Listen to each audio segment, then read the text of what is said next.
Man, listen, imagine this. You're standing in your own kitchen, coffee in hand, staring out the back window, and you watch your neighbor, a grown adult, look both ways like she's about to commit a crime, then casually lob a bag of trash over your fence into your yard like she's playing basketball. Not once. Not twice. Dozens of times. And when you finally call her on it, she laughs in your face and says, "The dumpster's full anyway." Yeah, that was my life for way too long. So let me take you back to the beginning, because this whole mess started so innocently, it's almost funny now. I just bought this little corner townhouse in a quiet suburban spot outside a mid-sized city. Nothing flashy, just attached units sharing an alley out back, dumpsters sitting maybe 30 feet from everyone's door. I was active duty Army at the time, gone a lot, but when I was home I liked things neat, quiet, predictable. I'd mow that tiny patch of grass, fix squeaky gates, keep the place looking sharp. For the first year, pure peace. Birds chirping, no drama, the way suburban life is supposed to feel. Then Lena moved in 2 doors down. Single mom, 2 kids, always hustling, always on the phone, moving like life was one big timed obstacle course. At first we barely crossed paths. Quick nod in the alley, maybe a morning if the timing lined up. Normal neighbor stuff. No red flags. Until one afternoon I spot a greasy fast food bag sitting right inside my fence line. I figure wind, or maybe a raccoon got creative, pick it up, toss it, move on. Couple days later, another one, different place this time. Same spot. Okay, weird, but still could be coincidence. Third time though. I'm in the kitchen, window open, and I see her, Lena, step out her back door with a little plastic sack. She glances toward the dumpster 30 feet away, then glances at my fence and just flicks it. Like skipping a stone. Bag arcs perfectly, lands in my grass. She turns and walks back inside without a second thought. I stood there frozen, coffee halfway to my mouth, thinking, did I really just see that? So I walk over, knock, keep it chill. Hey, I think this might have blown over or something, but your bag ended up in my yard. She opens the door, looks at it, and actually laughs. Oh, it's just trash. Dumpster's always full anyway. Small problem, dumpster wasn't full. Half empty. I could see it from where we stood.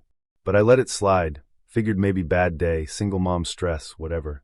Tossed it myself, went home. Big mistake. Because it didn't stop. It got worse. Way worse. Juice boxes. Dirty diapers, yeah, diapers. Takeout containers with noodles still stuck to them. One day I come home and my whole little lawn looks like a parade float exploded. Ripped trash bag, sauce everywhere, soggy napkins like confetti. That was when irritation turned into something hotter. Knocked again. No answer. HOA group chat. Crickets. So I did what any rational person would do at that point. Ordered a cheap motion camera off the internet, pointed it at the fence. Thought maybe I'd catch animals, wind patterns, something explainable. First motion alert. Crystal clear footage of Lena. Step out. Look left. Look right. Toss.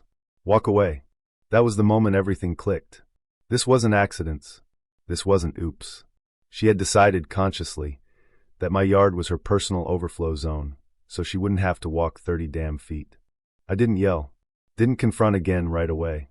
Instead I started picking up every scrap, bagging it neatly, and setting the whole pile on her front porch like a gift delivery.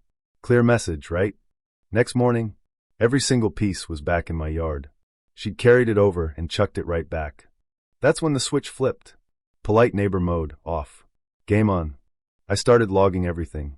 Photos with timestamps. Videos clipped and saved. Day 12, diaper. Day 17, burger wrapper. Day 19, mystery liquid leaking through the bag. I wasn't even angry anymore, I was fascinated. How far would someone push something this petty? Then I actually read the HOA bylaws. Nobody reads those unless forced to. Buried in section whatever. Improper waste disposal onto private property equals violation. Fine schedule? $100 per incident. Video proof? No warning needed. Automatic. Huh. Interesting. Compiled the folder, clean, chronological, no ranting, sent it to compliance. This has been ongoing. Here's documentation.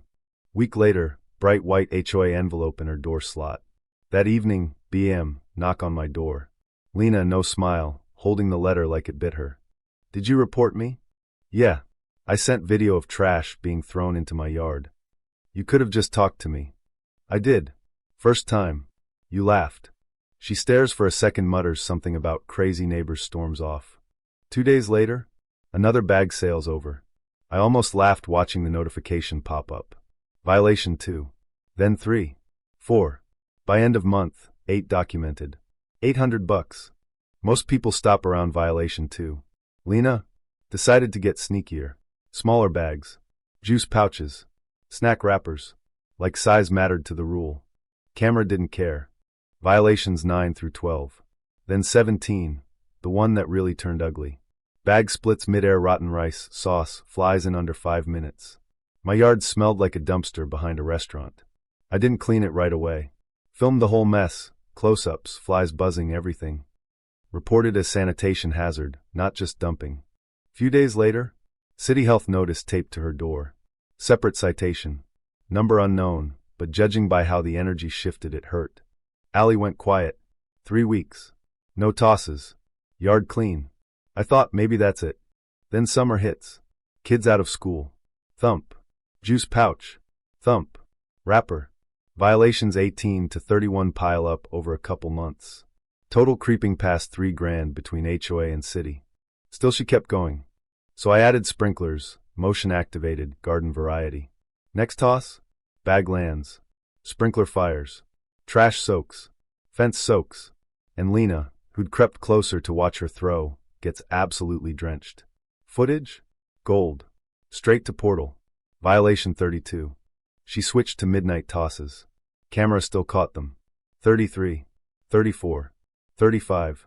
By 42 the board sent the big one, lien warning. Unpaid fines could attach to the property title. Week later, I see her dragging big rolling bins out of the garage. Walks them down the alley. Uses the dumpster. Every time after that.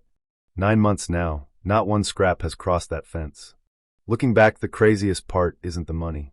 Isn't the sprinkler soaking. It's how preventable it all was. 30 feet. 10 seconds.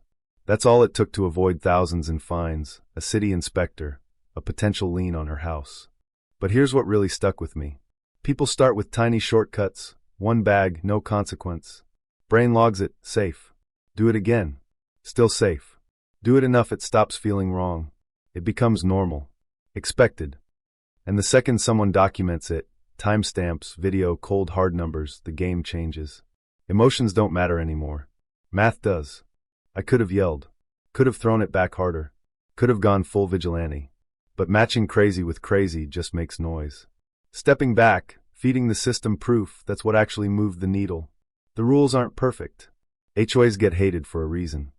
But they exist so one person's laziness doesn't become everyone's problem. In the end, the alley's quiet again. My grass stays green.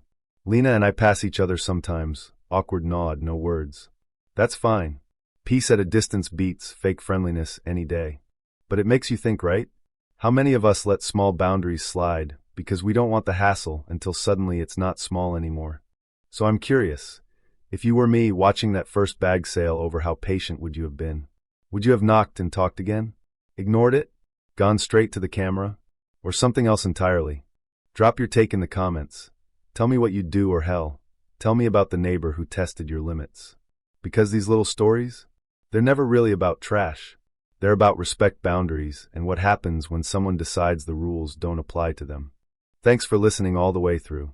Hit that like if karma made you smile today, and share your own neighbor war story below. I read every one. Word count, 1728.